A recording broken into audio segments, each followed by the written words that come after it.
First, familiarize yourself with your Audi roof racks. The roof racks come with stickers on them that indicate which side of the car, as well as if it's the front or back rail like such. Audi also has a specialized tool, because of course they do, to install the roof racks. Be sure that you have this tool.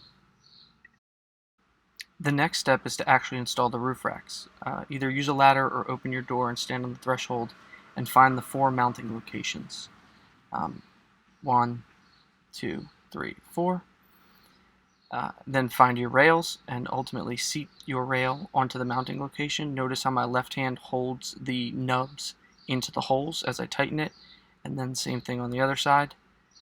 The nice thing about Audi's tool is that it does tell you at what point the rails are properly torqued.